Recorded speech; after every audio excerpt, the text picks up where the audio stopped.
For today's video mga kapares, maghahanda na naman tayo ng ating lulutuin ngayong pananghalian. Kaya nga naman habang maaga pa ay nagkakape muna tayo habang naghahanda tayo ng bawang na ating igigisa.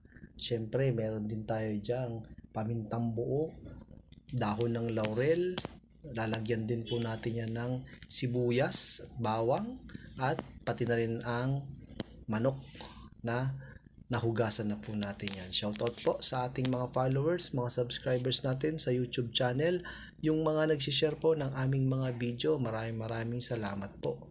At ito na po yung bawang natin na hinihiwa ko na po para mas mabango at mas masarap dahil itong adobo natin ay Pinoy style. Bali, ang lalagay lang po natin dyan ay suka at toyo.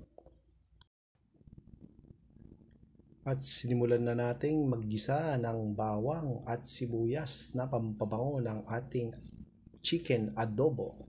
At pagkatapos ilalagay na natin yung manok at konting gisa-gisa lang. At pagkatapos mga kapares, maglalagay na rin tayo dyan ng mga pampalasa. At ito po, ilalagay na po natin dyan yung toyo. Ayan. At syempre yung pamintang buo at dahon ng laurel. Tatakpan po natin yan at pagkatapos kumulo, halo-haluin lang natin. Ayan. Syempre balik natin yung takip at pagkatapos maglalagay na rin tayo dyan ng suka. Ayan. Lulutuin muna natin yung suka na yan at pagkatapos ilalagay na natin yung nilagang itlog at imekos-mekos lang ni insan yan at ready to serve na mga kapares. Kaya nga naman kumuha na kayo ng kanin dyan, mangantayon. Welcome back mga kapares, adobong manok tayo. Syempre meron tayong ditong juice. Okay, manalangin po. So Lord, stay to what is it from the body to my Lord, amen. Kumuha na po kayo ng mga kain. Sabay-sabay na po tayo mga kapares.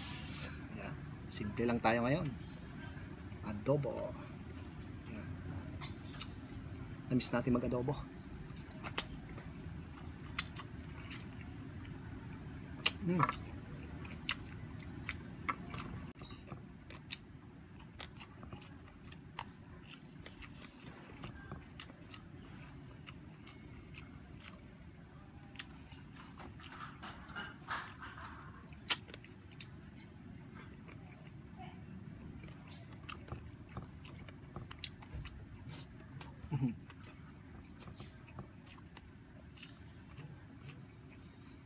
Leg.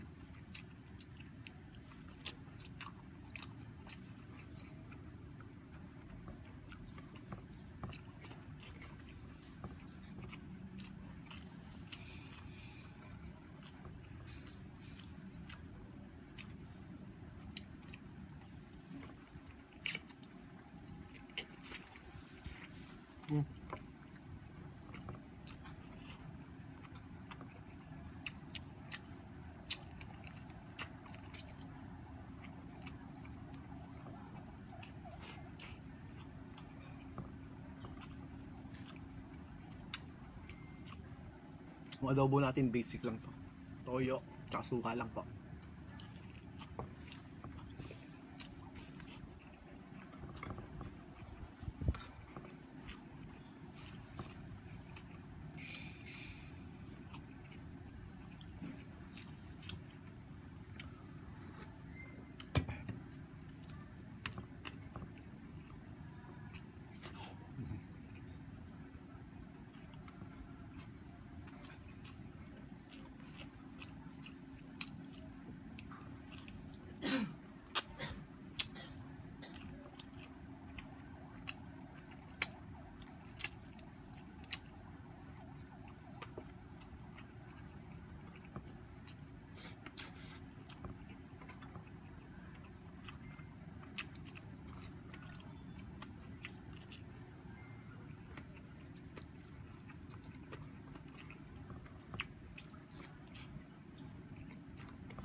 Sarap.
Thank you Lord, busog na naman po tayo. Salamat po sa pagsama sa aking munting tanghalian.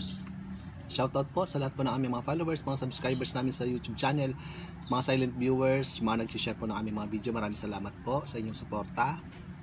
Hanggang sa muli. Busog.